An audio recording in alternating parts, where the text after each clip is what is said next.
This trip was planned a couple months ahead of time. We left at 3 a.m. Sunday morning for the 4.5-hour drive to Shenandoah National Park. Neither of us slept before leaving. The trip was planned using the National Geographic Shenandoah National Park trail map and internet sources. We drove half the night and fueled up at sunrise about 30 minutes outside of Shenandoah National Park in Lexington, Virginia. This is a view of Big Run Valley from Skyline Drive. We are hiking out the top of the mountain from left to right, then back from right to left up Big Run.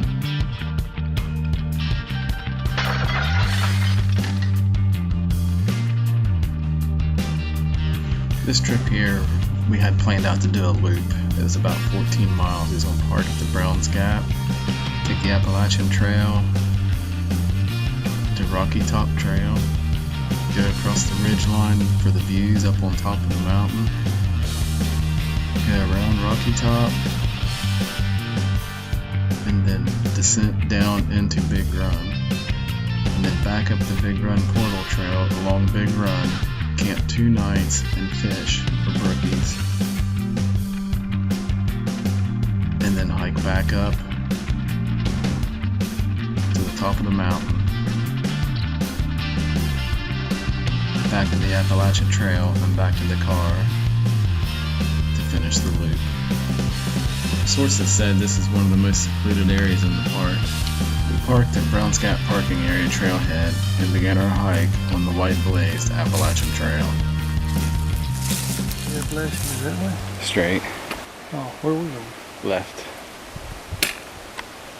At a half mile in, we came to the blue blazed Big Run Loop Trail intersection. Here, we would leave the Appalachian Trail.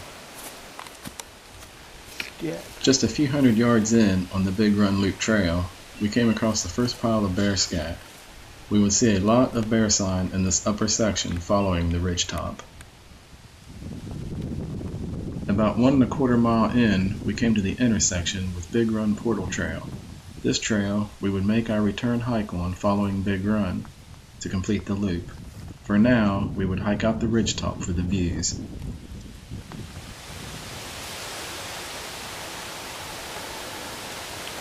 We were a little early in the season to see fall collar, but in this area, the acorns had started falling. At about 1.75 miles, we came to Rocky Top Trail intersection. This would begin our northern trek along the mountain ridge we saw earlier, left to right at the overlook.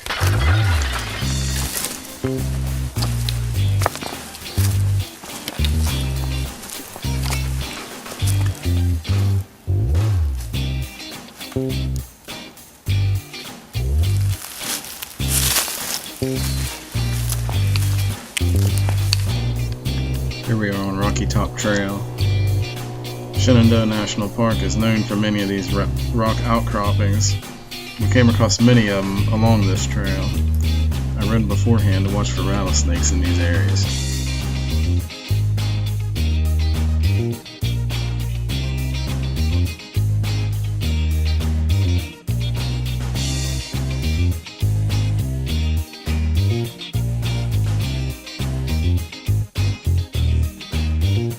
These rock outcroppings made a distinct sound when you walked on them. I was trying to capture it here.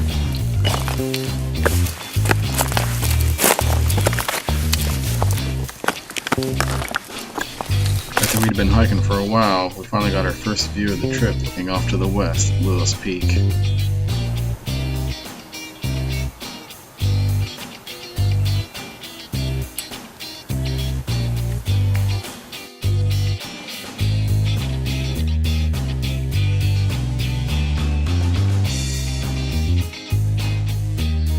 At about 3.25 miles in, we walked up on this guy, setting in the trail.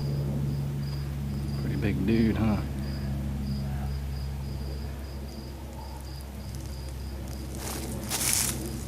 This was the first bear we'd seen on any backpack trip. He was sitting on the trail about 20 to 30 yards in front of us. He saw us instantly. Looking through the camera, I first thought he was a decent sized bear, but he was actually fairly small. He just stood there, froze, looking at us. longer than I figured he would. With one step to the right, he was gone in an instant. Here's some still shots I got from the video just to get a better look at him.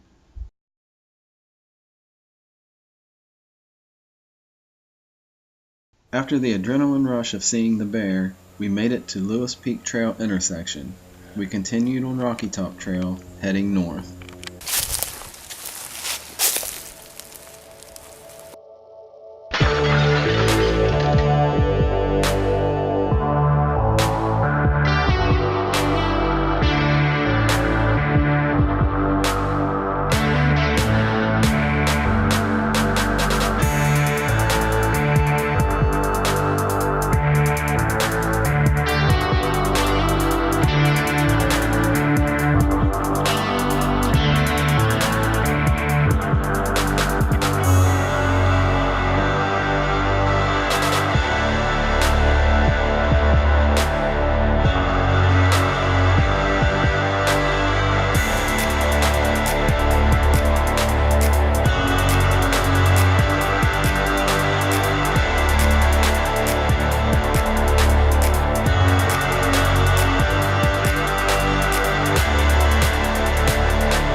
Oh yeah, remember how I said that I read to watch out for rattlesnakes in these rock outcroppings?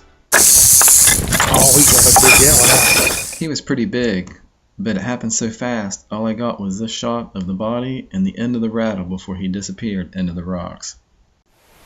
With the excitement of seeing the bear and a rattlesnake within 30 minutes of each other, we continued north on Rocky Top Trail. Here you can finally hear the sound of these rocks.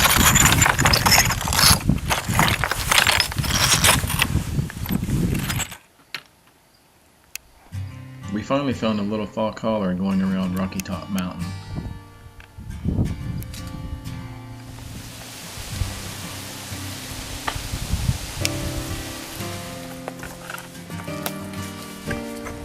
These rocks sounded like they would go sliding off the mountain like a landslide. They were loose, and you had to be careful not to roll your ankles.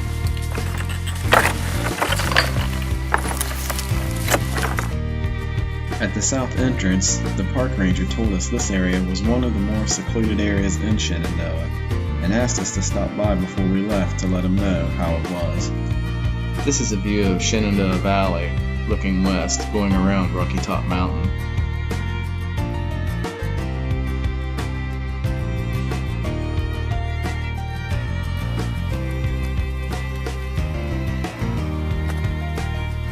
Here we are going up and over the north side of Rocky Top. Once cresting the mountain, we will begin our long descent in the Big Run.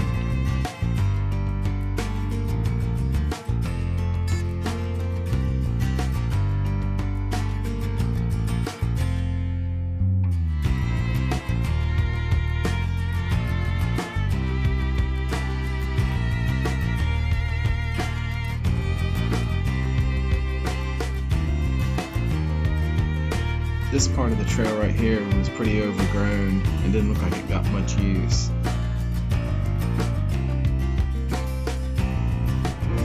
Here we are coming down into an area that had burnt several years back. We was pretty exposed in this area, and the sun started heating up this midday right here. Luckily we got a breeze coming in from the west, which felt really good in that hot sun. You can see how all this is new growth as a result of that forest fire. At this point we were wearing out. We were hot, tired. We hadn't gotten any sleep the night before, then made the drive down there. We were about 6 miles in, I believe, at this point in the trail. You can see here I have on long sleeves. our last trip at Dolly Sods, I got burnt pretty good. So I didn't want to do that this trip.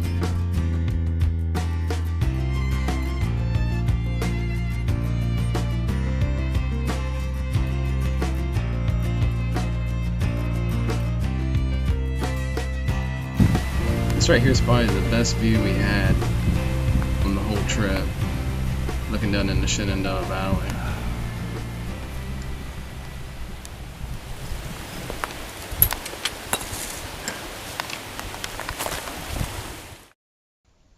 I didn't get it on video, but you can see with our elevation we still had a ways to go to get off the mountain.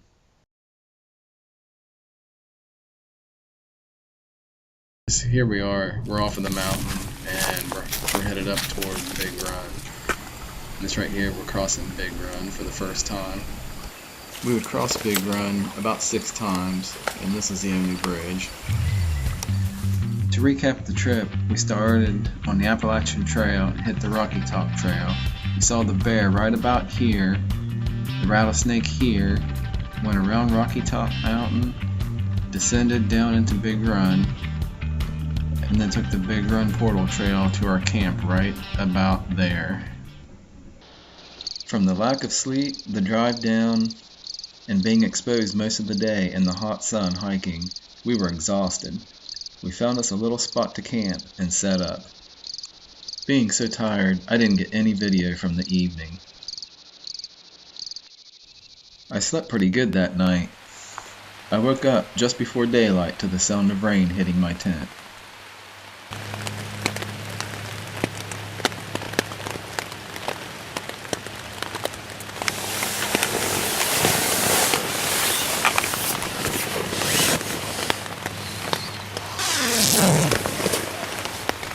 This trip would end up being a tale of 2 days. First day was nice and sunny, warm. Second day was all rain.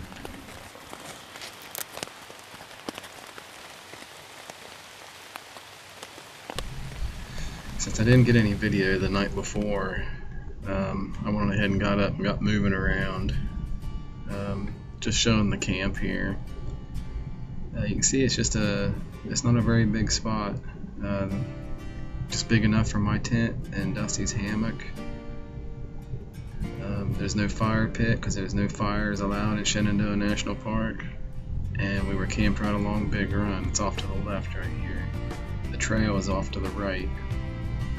It's just a small little area that we came across. We were so tired the night before, we didn't care where we were at. We just wanted to get the packs off and get set up. The audio here is terrible. This footage was taken with a GoPro in the waterproof case, giving it a fishbowl sound to it.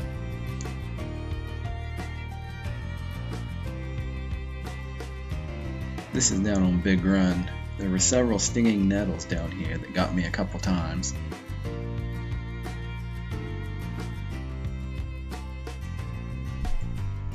Just showing how our camp was set up adjacent to Big Run here.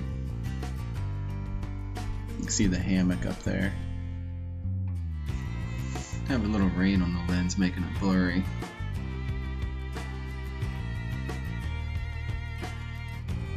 You can see my fly rod leaning up against the tree. I tried earlier to catch a fish, but no luck. Here the rain's starting to pick up a little bit. Dusty's still asleep in his hammock over there. I had my jet boil out and made me something to eat. Got me some coffee, and at this point I'm just standing out in the rain like an idiot.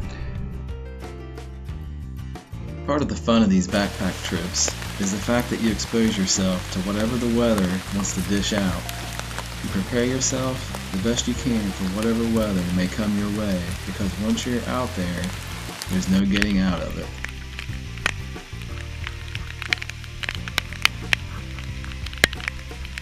Just so happened on this trip, we got into an enormous amount of rain.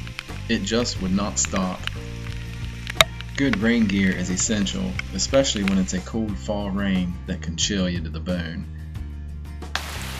Here's a rock cliff that was down next to our campsite.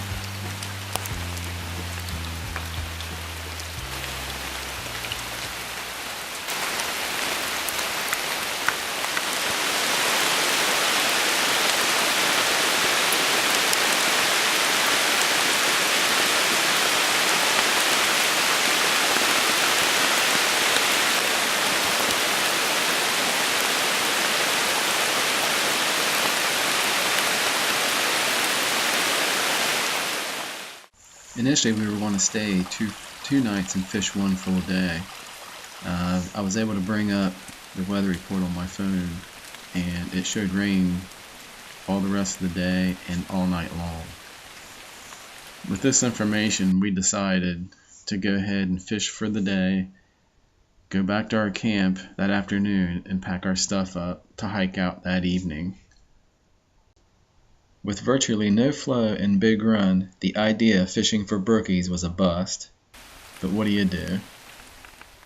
When we were done fishing, we went back to our camp, packed up all of our stuff, which was wet, and headed out. We didn't get started till right about dark, and we hiked in the rain and fog for about 4 hours. We got back to the car right about midnight. At one point on the hike out, we turned off our headlamps, and it was pitch black. I've never been in darkness that dark before outside. If our lights would have went out, the only thing we could have done really was just sit in the trail and wait till daylight to come, because you couldn't see anything. Right here we saw ran across a mouse hanging in a little tree limb. He just sat there the whole time. I think we blinded him with our light pretty good. Here we are back on the Appalachian Trail. This is Dusty's backpack in front of me here with my headlamp shining on it. At certain times on the hike out, you can only see about 6 feet in front of you because of the rain and the fog. As a result of that, you can hear Dusty smacking his truck pulls together, just to give any potential bears in the area the heads up that we are there. By the time we made it back to the vehicle, we were cold and soaked. We went to the loft camping area and took showers at a real nice 24-hour shower house open to campers and hikers. We changed into dry clothes for the ride home. We drove out of Shenandoah National Park about 1 a.m. in some of the thickest fog I've ever been in. Although rain shortened, this was one hell of a fun trip.